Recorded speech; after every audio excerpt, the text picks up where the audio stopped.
ساتوی پسرو وینو دا د شهیدانو کور، دا د باتورانو کور، دا د باتورانو کور، دا د باتورانو کور، دا د باتورانو کور. ستا کاڼي او بوټي ټول مونږ ته لالونه دي، وینا پرې توی شوې دا سره لکه ګلونه دي. کلی څوک نیولی شي دا د زمریانو کور، دا د باتورانو کور، دا د باتورانو. د لغمان ملي تلویزیون درنو لیدونکو، زموږ د نن شپې خبري ټولګې ته ښه راغلاست. نن دوشنبه د 1404 هجري شمسي کال د عقرب یا لړم میاشتې 5مه چې د 2015 میلادي کال د اکتوبر له 28 نیټې سره سمون لري. درنو اوریدونکو، تاسې تر دې مهاله د افغانستان ملي تلویزیون د بیلابیلو خپرونو لیدونکي وئ. اوس هم راګرځو د لغمان ملي تلویزیون سیمه ییزو خپرونو ته. په سر کې هم څو مهم خبرونه. زه هدایت الله دانش یم.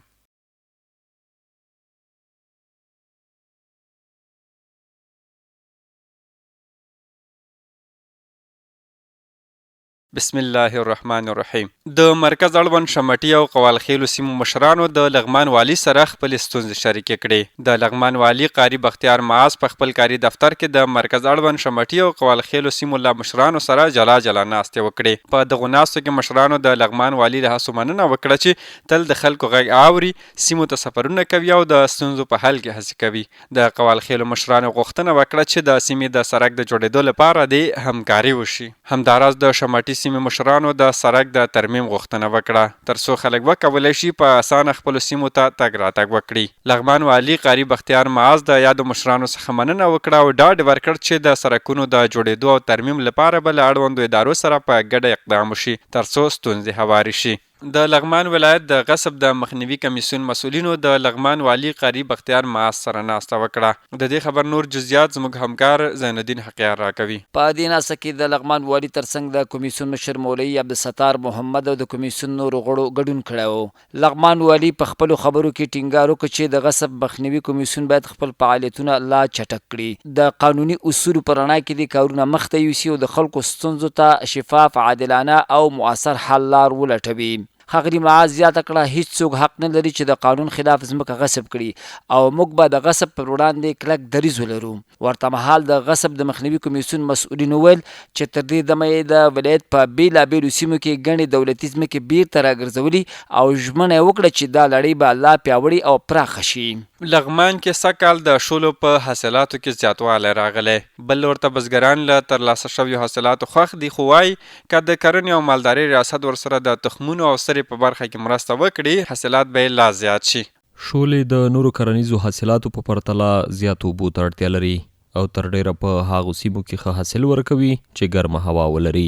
لغمان هم یو له هغو ولایتونو څخه دی چې پکې هر کال بزګران د نورو حاصلاتو ترڅنګ د شولو کښت کوي. دلته بزګران وایي د اوبو زیاتوالی او ځینې نورې برخې هغه څه دي چې سږکال شولو ښه حاصل ورکړی دی.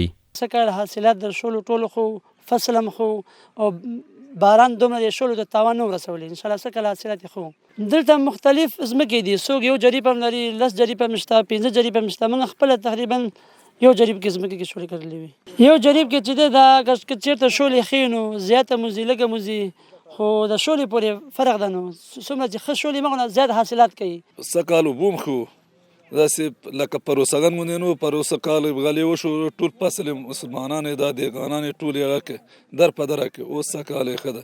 زراعي ریاست دا غوښتنې دي دا دیګانانو سره غریب خلک دي، بعضې سره پیسې شته بعضې سره نشته. دا دیګاني په باره کې لږ موږ سره کومک وکړي.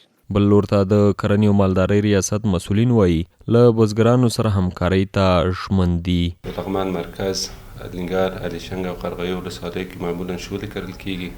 د کښت هغه مجموعي ساحه 8350 هکتاره ته رسیږي چې خوشبختانه سږکال د 600,000 نه واخله تر 50,000 ټنه پورې د شولو حاصلات به ترلاسه شي. وخت په وخت کوشش کوو چې د شولو د هغه حاصل ورکوونکو نه و چې هغه زیات حاصلات ورکوي، هغه د بزګرانو سره په مشوره او تفاهم باندې هغه معلوم کړو او د تحقیقاتي فارمونو سره خبره وکړو چې هماغه باندې زیات کار وکړي او لغمان ولایت ته هماغه تخمونه راوړو او بزګرانو ته یې توزیع کړو. د یادونې ده چې سږکال د شولو په حاصلاتو کې د تیر کال په پرتله 10 سلنه زیاتوالی راغلی دی. او په وروستي سیمه ییز خبر کې را سره اورئ چې د دولت شاه ولسوالۍ اړوند 19 کلي د CLTS پروګرام له لارې پاک اعلان شول. د کلیو د بیا رغونې او پراختیا ریاست تر نظارت او څارنې لاندې د یونیسف ادارې په مالي لګښت د دولت شاه ولسوالۍ اړوند 19 کلي پاک اعلان شول. د کلیو د بیا رغونې او پراختیا ملا عبدالصمد صادق د پاکوالي او حفظ الصحې په اړه هر اړخیزې خبرې وکړې او د یاد پروګرام په تطبیق او عملي کولو کې د اړوند پروګرام کارکوونکو او د سیمې اوسیدونکو څخه مننه وکړه. همداراز د یادو سیمو اوسیدونکو ته په خپلو خبرو کې وویل دا چې ستاسو کلی پاک اعلان شوی نو په کار ده چې پاک وساتل شي. د یادونې وړ ده چې په یاد پروګرام کې هر کلي ته 1 دانه 1000 لیتره د اوبو ذخیره، 1 پایه لوحه، تصدیق پاڼې او یو جلد قرآن کریمونه توزیع شول. د لغمان ملي ټلویزیون درنو لیدونکو دا و د نن شپې خبرونه. تر بیا ښه وخت.